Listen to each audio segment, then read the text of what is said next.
Na novinarski konferenci, ki sta jo organizirali Gospodarska zbornica Slovenije in Zbornica davčnih svetovalcev Slovenije, so bili podrobneje predstavljeni izračuni njunega skupnega predloga glede davčne reforme. Ugodnih učinkov bi bilo deležno 570 tisoč zaposlenih. Hkrati so nekateri predstavniki podjetij svojih zornih kotov komentirali posledice davčnega prestrukturiranja, ki ga je predlagalo finančno ministrstvo. Mi v podjetjih informacije še imamo, kaj bi lahko delali, kam prodajali. Denar nam bojo zdaj še malo vzeli, ker bojo malo povečali davke in bomo manj investirali. Kadre pa itak težko dobimo, ker gre rajši kakšen tudi v tujino. Ministrica za okolje in prostor Irena Majcen je skupaj s sodelavci na skupščini GZS gospodarstvu predstavila aktivnosti svojega resorja. Med prioritetami je navedla zakon o varstvu okolja, dimnikarski zakon ter zakon o javnih gospodarskih službah. Sodelovanje strokovnih služb Gospodarske zbornice Slovenije je optimalno. Zelo veliko sodelujemo z njimi.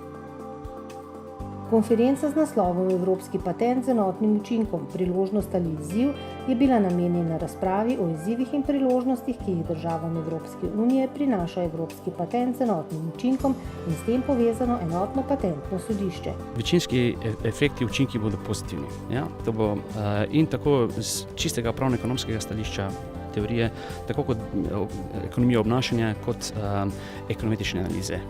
GZS, Zbornica kmetijskih in živilskih podjetij, je že 8. leto zapored organizirala tekmovanje za študente s področja inovativnosti v živilstvu in razvoja novih živilskih izdelkov pod naslovom Ekotrofelija Slovenija 2016. Predstavilo se je 6 ekip. Dobili smo zmagovalca letošnjega natečaja Ekotrofelija Slovenija 2016 in to je sladoled z okusom kislega mleka in pa ajde z imenom Ajdova deklica.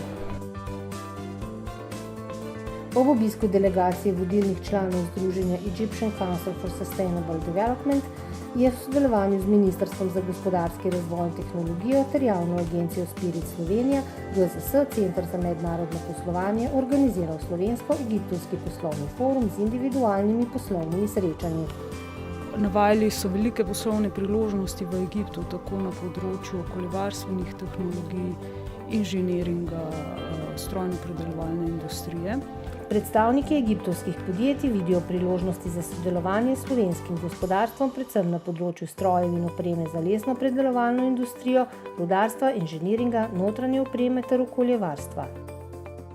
Savinjsko-šaleška gospodarska zbornica, območna zbornica za Severno Primorsko in območna zbornica za Gorenjsko so podelile regionalna priznanja najboljšim inovatorkam in inovatorjem v regiji.